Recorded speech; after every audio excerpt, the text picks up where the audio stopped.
Ceci est un livre audio autogénéré par Google. Chapitre 1. Le bouleversement. Un peu d'histoire. On raconte qu'à Hollywood au début du cinéma parlant, l'ingénieur du son était le maître incontesté. C'est-à-dire que tout le monde, metteur en scène, producteur, acteur ou caméraman, dépendait du bon vouloir de cet homme de l'art. Il possédait une technique que lui seul maîtrisait. Elle était certes balbutiante, mais il était le seul à être compétent en la matière.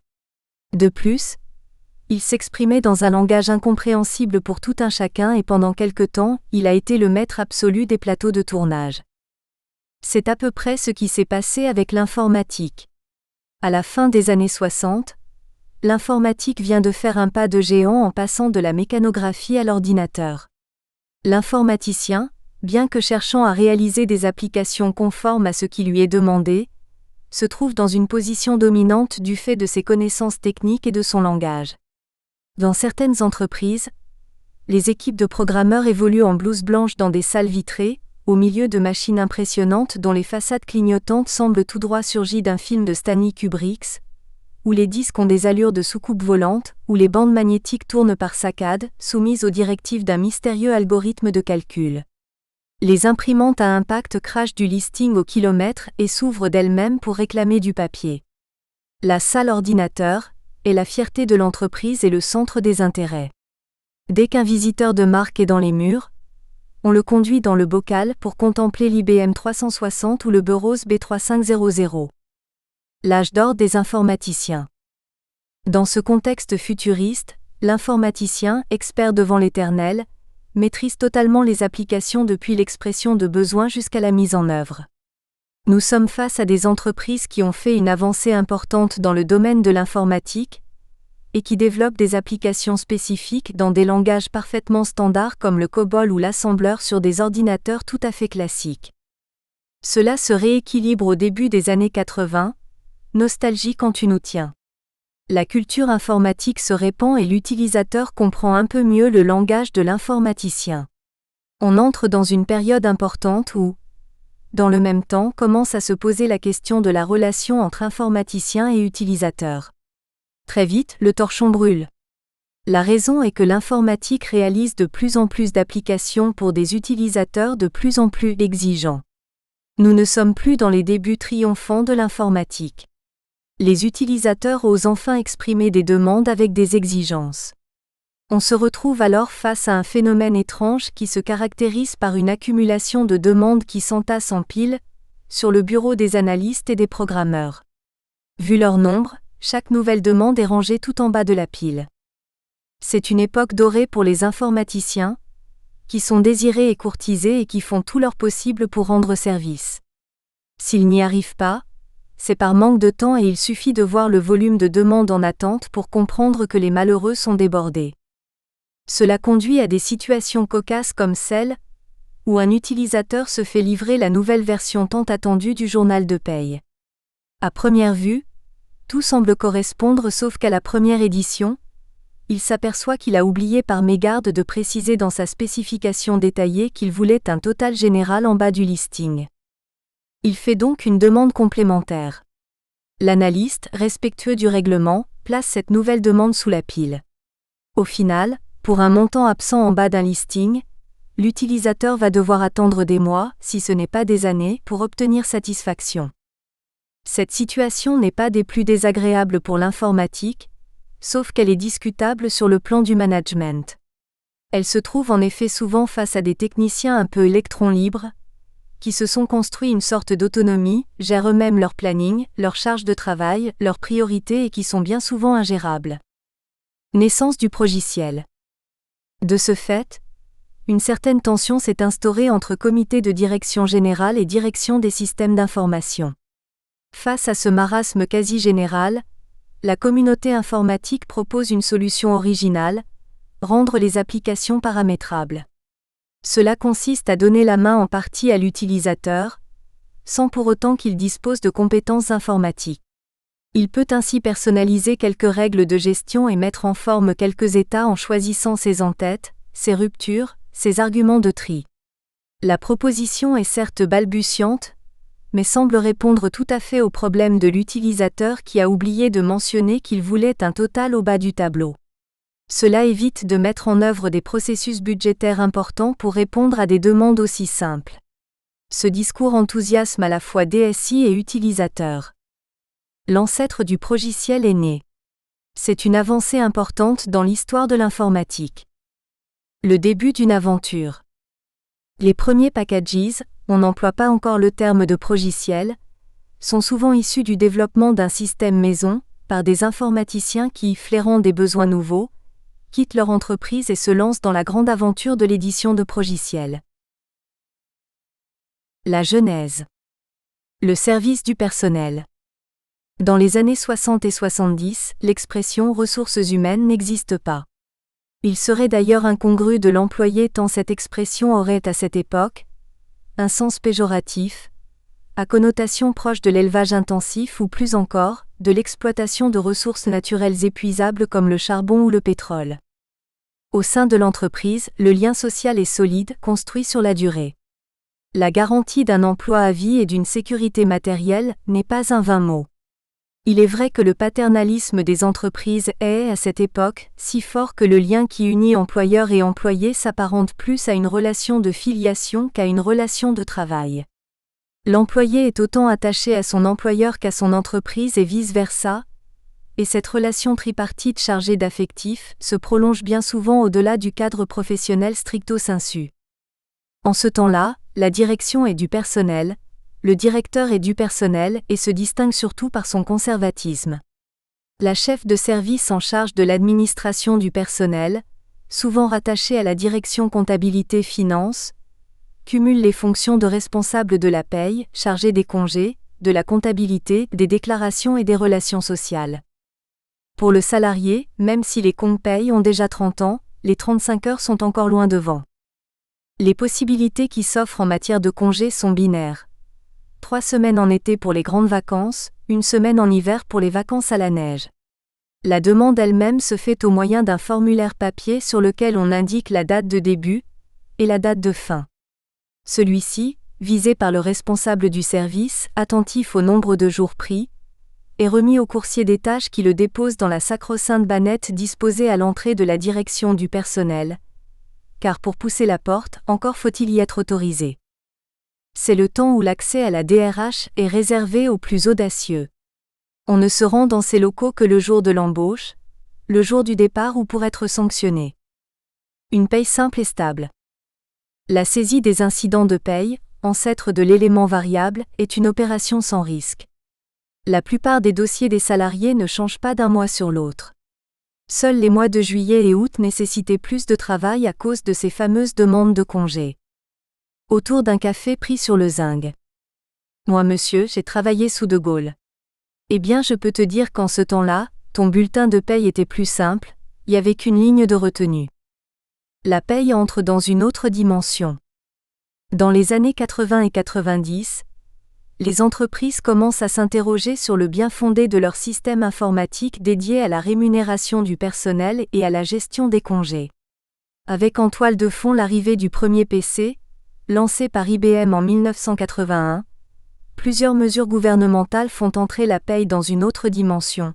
Montée du temps partiel, mesures incitatives de réduction des charges patronales, nouvelles contributions, nouveaux types de contrats, etc.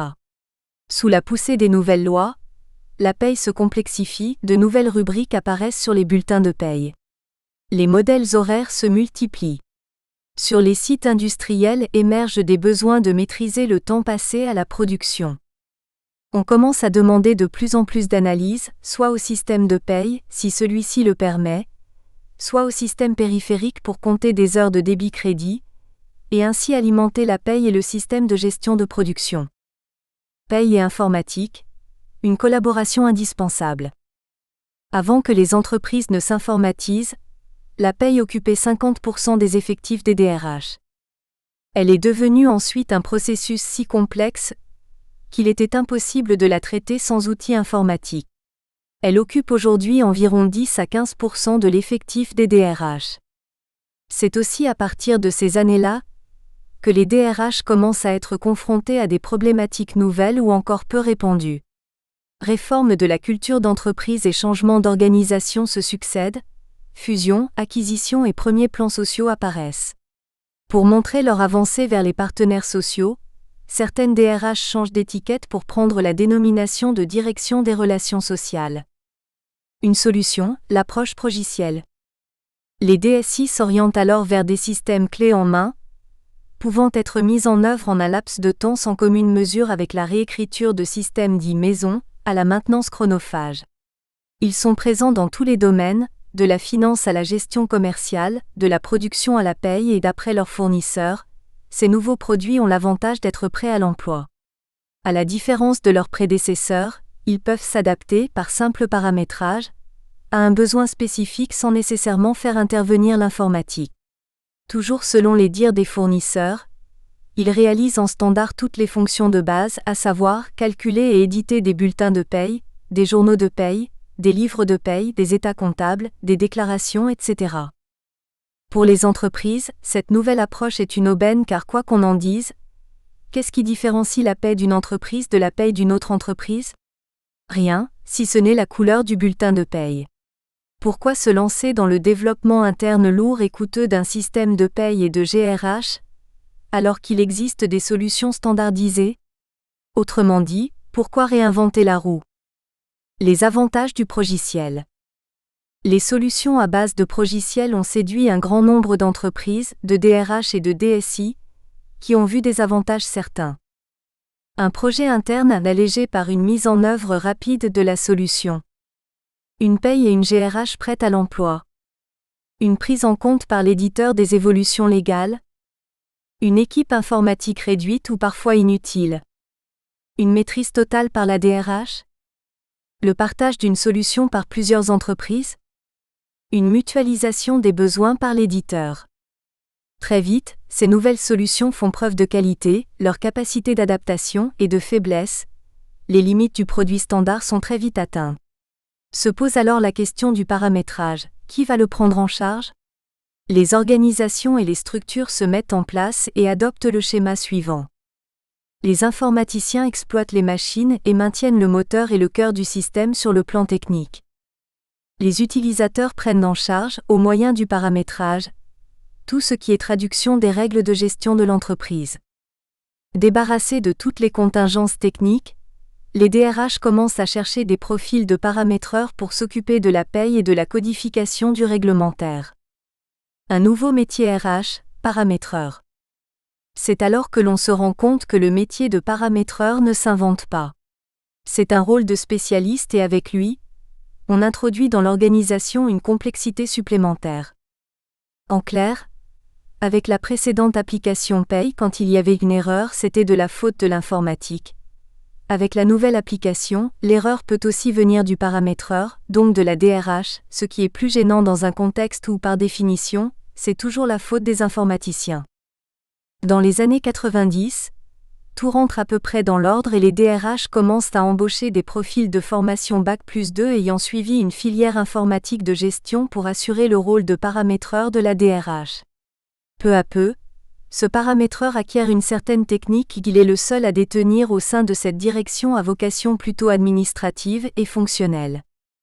Rapidement, la DRH devient très dépendante de cette nouvelle fonction et inévitablement, elle passe de la dépendance au programmeur de la DSI à la dépendance au paramétreur de la DRH.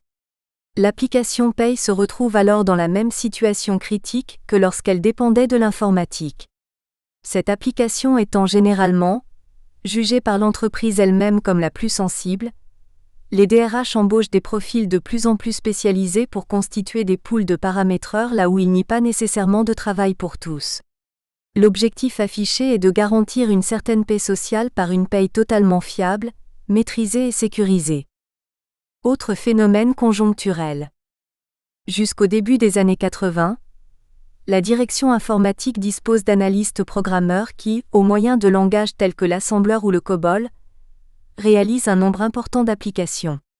Ces langages rustiques permettent de développer dans un éventail très large de domaines allant de la paye à la comptabilité, de la gestion de production à la gestion des stocks. C'est alors qu'apparaît un phénomène nouveau. Il est difficile de dire si celui-ci est associé directement à l'ouverture des systèmes aux utilisateurs, ou s'il est conjoncturel. Toujours est-il qu'un certain nombre de directions informatiques souhaitent ne plus avoir d'informaticiens dédiés à la paye et à la GRH dans leurs équipes. La raison est que technologie, langage et outils se sont diversifiés, les compétences informatiques se sont multipliées alors que dans le même temps, les logiciels de paye et de GRH sont devenus de plus en plus spécifiques et nécessitent de plus en plus de compétences métiers. De plus, ils se sont enrichis de nouvelles possibilités de paramétrage, se sont dotés de langages de programmation propriétaires les rendant difficilement maîtrisables par le programmeur de base qui n'a pas reçu une solide et coûteuse formation chez l'éditeur. Des exigences de réactivité. Celles-ci deviennent de plus en plus fortes, notamment dans le domaine de la paye. Aujourd'hui encore, une bonne partie de ces exigences provient de contraintes juridiques, le plus souvent externes à l'entreprise. Viennent ensuite les contraintes internes avec un fort poids politique de type accord d'entreprise.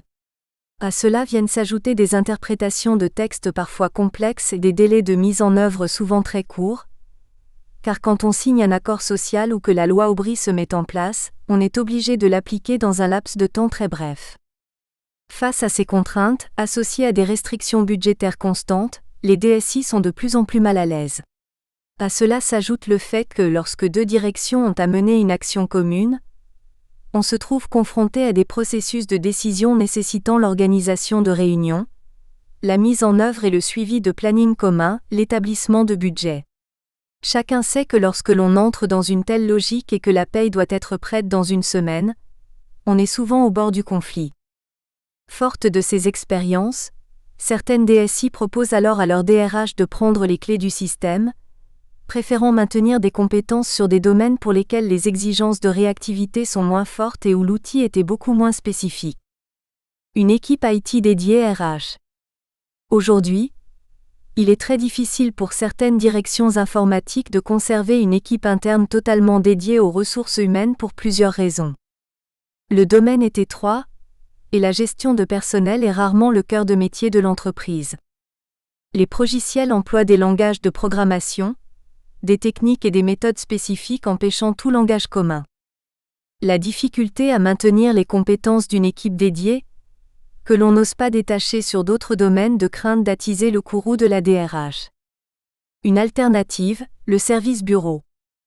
Au début des années 90, certaines directions générales, trouvant le coût des systèmes trop élevé, se tournent vers une autre alternative, le passage en service bureau. Ce n'est pas pour résoudre le problème de la relation entre utilisateurs et informaticiens, qui semble à peu près stabilisé, mais plutôt pour résoudre un problème budgétaire. Le slogan de l'époque. Le logiciel vous a fait faire un grand pas, mais avec le service bureau ce sera extraordinaire. Vous n'aurez plus à vous occuper ni du système, ni du paramétrage. Vous n'aurez plus de machines à exploiter. Vous allez gagner des postes, et de plus, vous connaîtrez le montant de votre facture à l'avance. Le service bureau semble la solution miracle. Le contrat prévoit une paye mensuelle avec édition d'état post-paye, de déclaration mensuelle et annuelle, une participation, un intéressement et quelques autres traitements classiques. La particularité d'un tel choix est que la paye n'est plus sous la maîtrise de la DRH. Cette dernière se contente d'émettre des règles de gestion et d'expliquer chaque mois aux fournisseurs les différences par rapport au mois précédent. Dans une telle organisation, on entre dans le contexte extrême de la délégation. Ce n'est pas forcément facile ni pour le fournisseur, parce qu'il n'a aucune visibilité sur le long terme, ni pour la DRH qui a du mal à conserver la même autonomie et la même réactivité sur le non prévisible. Apparaît alors une autre difficulté, qui tient peut-être un peu au caractère très cadré de la prestation. Chaque besoin nouveau, si minime soit-il, se traduit par un cahier des charges à rédiger. Alors, quand il s'agit d'événements comme le passage à l'euro, la loi sur les 35 heures, le DIF, on imagine mal comment de tels projets peuvent se réaliser dans les délais, compte tenu de la diversité des entreprises gérées par un même fournisseur. Des mots nouveaux venus d'ailleurs. Service bureau dans le passé, externalisation, outsourcing, infogérance, ASP, hébergement, tel est le vocabulaire employé aujourd'hui. La sous-traitance de certaines fonctions RH, et en premier lieu la paye et la gestion administrative du personnel, qui sont les applications les plus facilement externalisables, séduit de plus en plus d'entreprises. Certains éditeurs se sont fait une spécialité de ce type de service associé à une offre progicielle. Ceci concerne les entreprises de toute taille et de toute activité. Ainsi, passant beaucoup de temps à la rédaction des cahiers des charges, la DRH perd peu à peu ses compétences sur la conception des règles de gestion. C'est quelque chose d'assez insidieux, qui n'apparaît qu'au bout de quelque temps et qui fait que l'utilisateur n'a plus la notion de mise en œuvre alors que le fournisseur n'a pas tout à fait la vision globale. Quels sont les constats ? Quel que soit le type de solution adoptée, développement interne, progiciel du marché ou externalisation, un projet de migration est incontournable. C'est une période très difficile, nécessitant un lourd travail de remise à plat des connaissances, des processus, des règles avant et après le démarrage. Une coopération tripartite en bonne intelligence, entre utilisateurs RH, informaticiens maison et éditeurs de progiciels est essentielle pendant ces périodes de lancement. Après, ce n'est plus qu'une affaire d'organisation. Quelle structure adopter ? C'est selon les entreprises. Ce qui compte, c'est la connaissance du métier, que cette connaissance soit du côté maîtrise d'œuvre, les informaticiens ou maîtrise d'ouvrage, les représentants métiers n'a plus d'importance. Et aujourd'hui ? La nouvelle génération succédant à l'informatique traditionnelle est appelée « génération utilisateur ». Il s'agit d'une nouvelle race d'informaticiens un peu hybride. Ils ont suivi une filière technique et disposent de connaissances fonctionnelles du métier RH. Leur profil est à l'opposé du pousseur d'octet traditionnel qui règne encore sur certaines grandes applications, la mort annoncée. Ils trouvent leur existence dans les langages de quatrième génération, l'intelligence artificielle, le génie logiciel, la programmation orientée objet, la logique floue. Ils sont les acteurs d'une véritable révolution, accélérée par les progrès fulgurants dans le domaine des micro-ordinateurs, des réseaux, du multimédia et des technologies de l'information et de la communication. En conclusion, on ne sait plus très bien si c'est l'évolution de l'informatique qui a conduit au bouleversement de la DRH ou si ce sont les mutations successives des DRH qui ont conduit les informaticiens à faire évoluer leur système de gestion. L'œuf ou la poule en quelque sorte. Chapitre 2. L'informatisation des RH. L'ouverture du système aux utilisateurs. Le CIR traditionnel avait l'allure d'un bunker, ses utilisateurs étaient triés sur le volet, et faisaient partie d'un microcosme essentiellement RH.